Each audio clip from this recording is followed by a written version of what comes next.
Hello hello मेरे प्यारे प्यारे दोस्तों, आपका मेरे चैनल में स्वागत है। मेरे चैनल का नाम है रजनीकांत सिन्हा।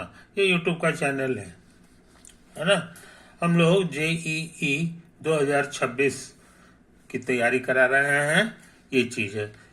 तो हमारा जो लेक्चर है, जो आज हम करने जा रहे हैं, उसमें क्लास 10 के विद्यार्थी शामिल हो सकते हैं। 11 के विद्यार्थी को भी सब कुछ समझ में आएगा, 12th को भी समझ में सब कुछ आएगा। आज JEE 26 में जो देने जा रहे हैं उनको भी सब कुछ समझ में आएगा।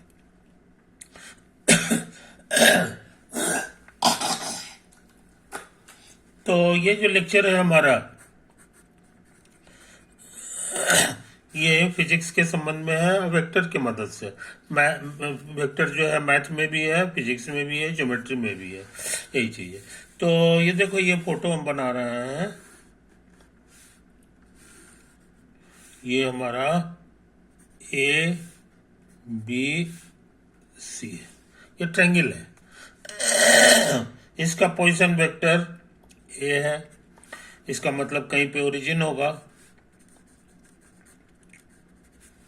कहीं पर ओरिजिन होगा। और यही OA वेक्टर जो होता है, उसी को हम लोग शॉर्ट में नाम दे दिए हैं A। इसी को कहते हैं position vector. Position vector of point A। ए के नाम के पहले O लगा दोगे तो जो वेक्टर तैयार होता है उसी का नाम है पोजीशन वेक्टर। उसी तरह से इसका पोजीशन वेक्टर भी हो गया। इसका पोजीशन वेक्टर का नाम C दे दो, कोई दिक्कत नहीं। अच्छा, अब हम लाल रंग से एक लकीर खींच रहे हैं इस तरह का। इसकी विशेषता यह है कि इधर वाला एंगल, ये पूरा जो A है उसका आधा है, और ये पूरा जो एंगल A है उसका भी आधा है। इस तरह के लाइन को हम लोग क्या कहते हैं, सो पता है तुमको? Angle bisector. Angle bisector of angle A, यही हम लोग बोलते हैं। तो इसको आगे बढ़ाओगे तो कहीं ना कहीं इसको छेद करेगा। ये बीच में हो, ये कोई जरूरी नहीं है। तो इसको टिक कर दो, इसको टिक कर दो, है कि नहीं? तो तुम्हारा पिछले वीडियो में सीखा हुआ है कि ये जो D होता है इसको दो टुकड़ा में बांट देता है। इसका रेशियो क्या होता है ये समझ लो। तो ये जो लंबाई है, ट्रिग्नोमेट्री वाले लोग जो है C के सामने वाले को छोटा C कहते हैं, है कि नहीं? और B के सामने वाले को छोटा B कहते हैं। तो यही वाला C यहाँ आ जाता है और यही वाला B यहाँ आ जाता है। बीच में डॉट मार दो कि इनका रेशियो है, एग्जैक्ट वैल्यू नहीं है, मतलब इनका रेशियो होता है। ये हमारा सीखा हुआ है ये। तो इसका पोजीशन वेक्टर मालूम है, इसका भी पोजीशन वेक्टर मालूम है, और ये इसको बांट रहा है किस रेशियो में, सो भी मालूम है। तो सेक्शन फार्मूला से D का पोजीशन वेक्टर हम लोग जान गए। वो होता है C टाइम्स दूर वाला प्लस इतना टाइम्स ये वाला, अब बाई M प्लस N, यानी C प्लस B। समझे? तो D का हम लोग जान गए, D का वैल्यू हम लोग जान गए। अब हम चाहते हैं कि ये दूसरा फोटो बना लें। तो गंदा हो गया, इसको साफ सुथरा बढ़िया से देख लो, है कि नहीं? यही तो है कहानी, यही है कहानी। A है, इसका पोजीशन वेक्टर A है, ये B है, इसका पोजीशन वेक्टर B, C इसका पोजीशन वेक्टर C, और ये मेरा लाइन है जो एंगल बाइसेक्टर है, angle by sector of angle A। यहां छेद कर दिया। इसका पोजीशन वेक्टर क्या है ये हम निकाल चुके हैं, CC plus BB by C plus B। अब हम इस पे ध्यान दें। अब हम चाह रहे हैं कि इसमें एक ऐसा पॉइंट लें जिसका नाम I1 देंगे, I1। और ये इसको दो हिस्सा में बांट रहा है। तो ये वाला जो हिस्सा है और ये वाला जो हिस्सा है, इसका रेशियो क्या है तो हम अपने से बता रहे हैं। इसका रेशियो हम ले रहे हैं C+B।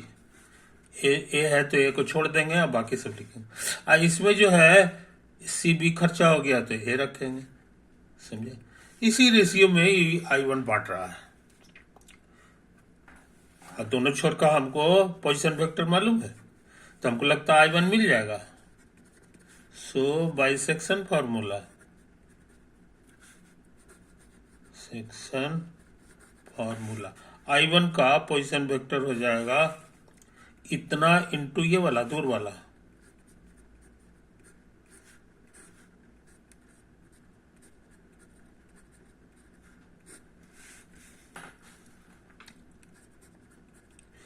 और प्लस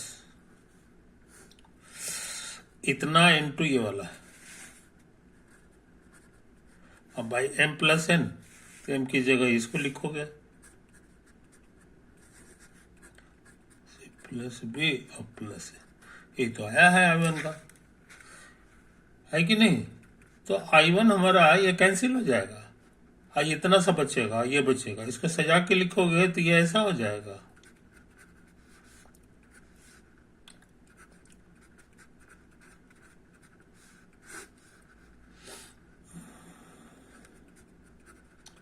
ये तो आया, समझे कि नहीं। तो I1 क्या हो गया सो हम लोग जान गए। इसी तरह का फोटो हम फिर बना सकते हैं, और वो I2 के लिए।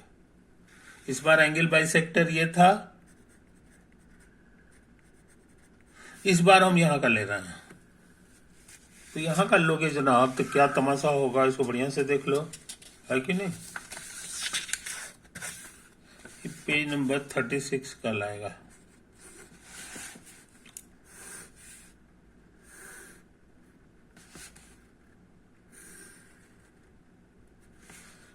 ए है जिसका पोजीशन वेक्टर ए है, ये बी है, पोजीशन वेक्टर बी है, सी है, इसका पोजीशन वेक्टर सी, है कि नहीं। यहां से एक लकीर खींच दो जो इसको दो हिस्सा में बांट रहा है। इसको एंगल को बी, टोटल बी होता है, उसका आधा आधी दोनों बांट लेता है। अब ऐसा लकीर को हम लोग क्या कहते हैं तुमको पता है, एंगल बाइसेक्टर,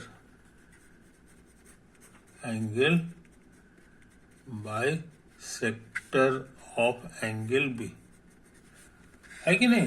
तो एंगल बाइसेक्टर तीन ठो होगा। एक तो ये हो गया एक कारण, और एक बी के कारण हो गया। तो बी वाले में भी जो है इसी तरह का खेला होगा, ये यहाँ छेद करेगा, इसका नाम डी दिए थे, इसको ई कह दो। अब एक ठो अलग से पॉइंट ले रहे हैं जिसका नाम I2 देंगे, और ये किस रेशियो में इसको बांट रहा है जनाब, तो उसी तरह से हम लोग कर लेंगे, है कि नहीं। इसमें बी खर्च हो रहा है तो बी छोड़ देंगे, C+A हो गया, और C खर्च हो गया तो बी हो गया। तो ये क्या होगा ये हम जानना चाह रहे हैं, इसका पोजीशन वेक्टर। तो हम सोचते हैं कैलकुलेशन इतना ना करें, ऐसे ये सब करेंगे तो हमको मिल जाएगा, लेकिन हम सोचते हैं कैलकुलेशन ना करें, अंदाज से पता लगाएं कि क्या आंसर होगा। तो I1 का आंसर जो आया है वो यही आया है, और ये आंसर को गौर से देखो, very symmetrical in ABC, very symmetrical in ABC। ABC में एकदम सिमेट्रिकल है, तो इसलिए ये उम्मीद करना कि इसका जोड़ीदार जो एक और होगा I2 वो क्या होगा, तो इसके बारे में अंदाज लगा सकते हो, है कि नहीं। इसी तरह से होगा, बिल्कुल यही वाला आंसर आ जाएगा।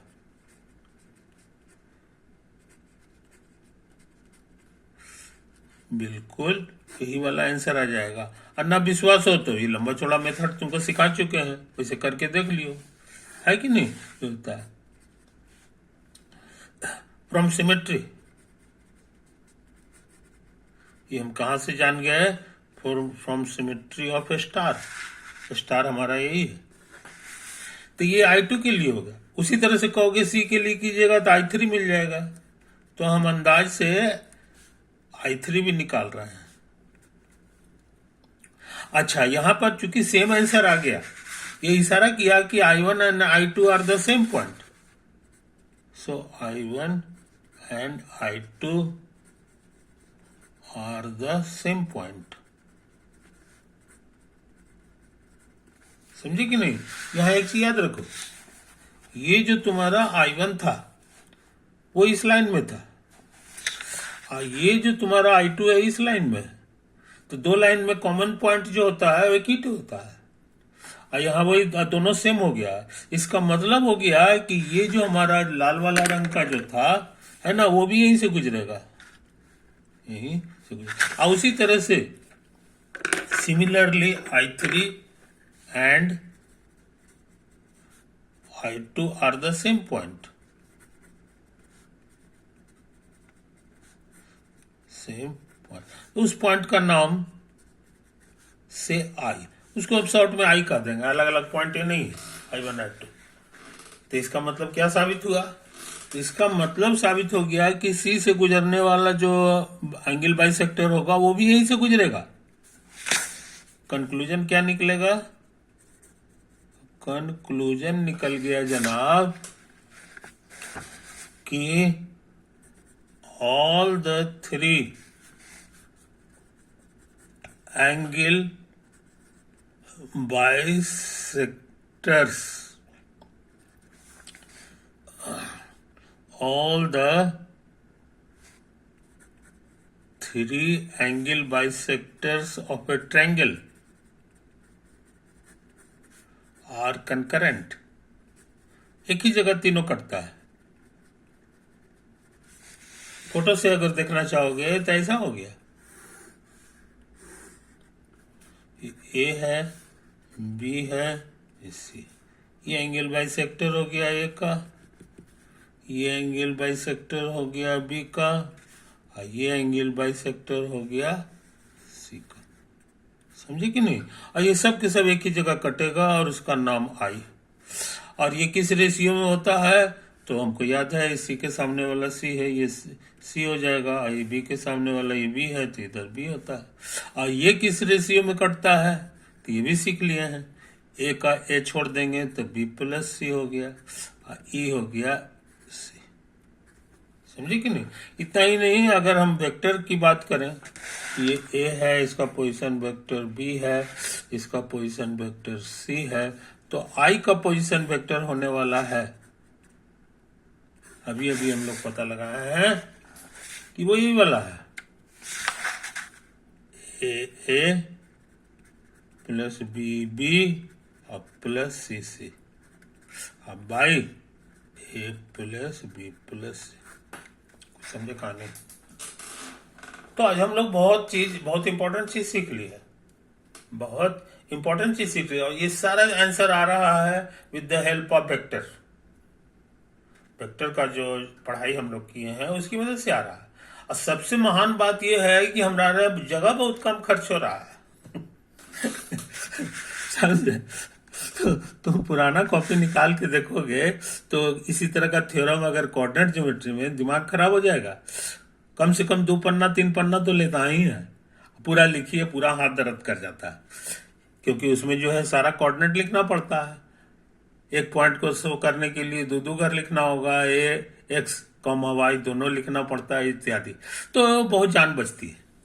ये संक्षिप्त भी है और साथ साथ सही सही आंसर भी दे रहा है। अब बहुत सारा ऐसा सवाल है जो 3 डायमेंशन का है, उसमें तो और हाथ दर्द कर जाता है, मगर इसमें नहीं दर्द करता, क्योंकि सब चीज को पचका देता है और शॉर्ट में एक चीज में लिख देता है। इसीलिए वेक्टर का पढ़ाई इंजीनियरिंग वालों के लिए वरदान है। इंजीनियरिंग का आगे का साइंस में पूरा फिजिक्स वेक्टर से भरा हुआ है। अगर ये वेक्टर नहीं आता तो समझिए कि इतनी मोटी मोटी किताब हो जाती है और उसको कोई समझ नहीं सकता था।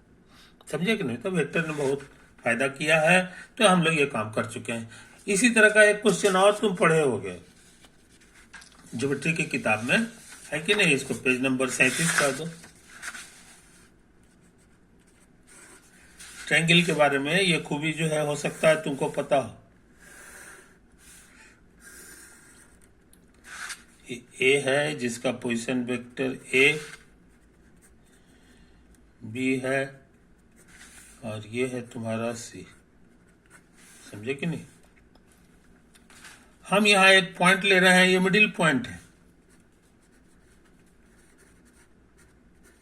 Middle point of BC. समझे कि नहीं? ये होता है। तो चूंकि मिडिल पॉइंट है इसलिए इसका रेशियो जो है 1:1 हो गया। और इसका कोऑर्डिनेट क्या होगा ये बताना आसान है, पोजीशन वेक्टर क्या होगा ये बताना आसान है। 1 इंटू सी प्लस ये 1 इंटू बी बटा m प्लस एन, ये तो आएगा। कहने का माने डी हमारे लिए हो गया b प्लस सी बाई 2, जिसको हम ऐसे भी लिख सकते है कि नहीं? अच्छा, अब सोचते हैं यहां से एक लाल रंग का लकीर खींच दे, मिला दें इसको, इसी लाइन को हम लोग बोलते हैं median from A, median from. इसको 3 बराबर हिस्सा में बांट दो, तो ये जो पॉइंट हो गया इसका नाम हम जीवन देंगे। तो जीवन जो है 2:1 के रेशियो में इसको बांट दिया, क्योंकि इधर 2 टुकड़ा है, इधर एक है कि नहीं? तो जीवन का पोजीशन वेक्टर क्या होगा ये बताना आसान है सेक्शन फॉर्मूला से। ये 2 इंटू इसका पोजीशन वेक्टर, इसका पोजीशन वेक्टर हम निकाल चुके हैं, और प्लस 1 टाइम्स ए बटा m प्लस एन, ये तो आया। 2 कटेगा, अब बहुत पतला आंसर आ गया, बहुत मतलब आंसर आ गया, है ना? अब इसी तरह काम हम दोबारा करना चाह रहे हैं।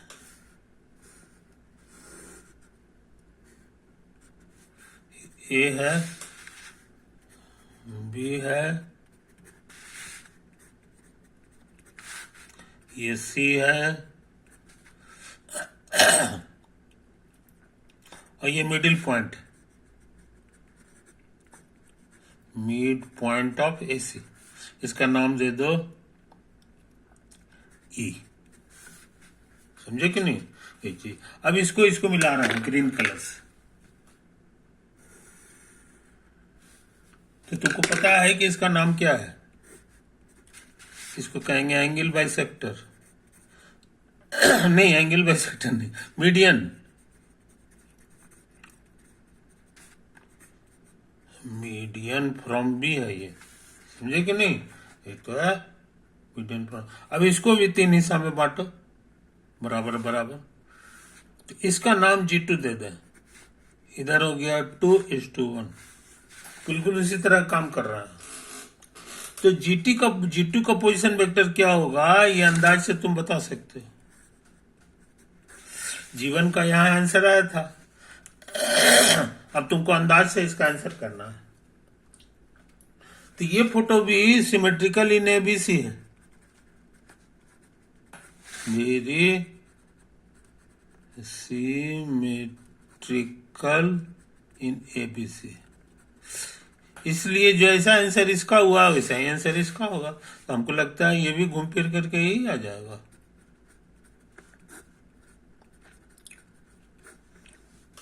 यहां लिख दो, है कि नहीं? फ्रॉम सिमेट्री, फ्रॉम सिमेट्री, समझे? सिमेट्री ऑफ ए स्टार, ये जो मेरा स्टार था मेहनत करके निकाले थे उसी से मिलता जुलता होगा। यही साबित कर दिया है कि G1 and G2 are the same points, are the same points. Similarly इसी तरह का लाइन एक और हो सकता है from C, median from C, तो उसका भी उसी तरह से G3 आ जाएगा। तो G3 and G2 are the same point, ये बिल्कुल उसी तरह का काम है। Same point. अब इस नया पॉइंट को, ये चूंकि सब सेम है तो इसका एक छोटा सा नाम दे दें सो जी। अब नक्शा देख लो। यहां हमने देखा कि सारे मीडियन जो है एक ही जगह कटते हैं और वो हमारा है जी। वो है हमारा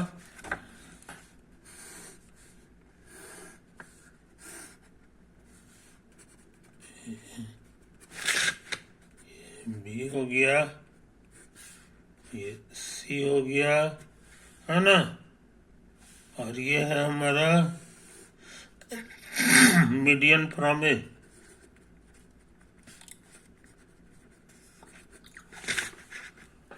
और उसी तरह से ये है हमारा median from from from B, और ये सब एक ही जगह कटेगा। मीडियन फ्रॉम सी ये हो गया,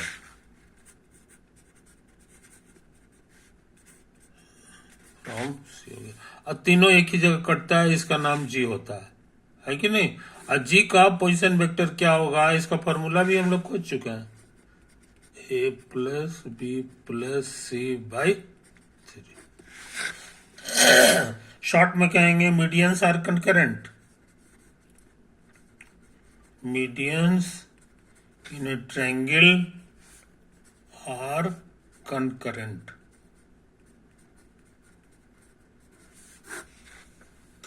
आज की सभा समाप्त, ओवर।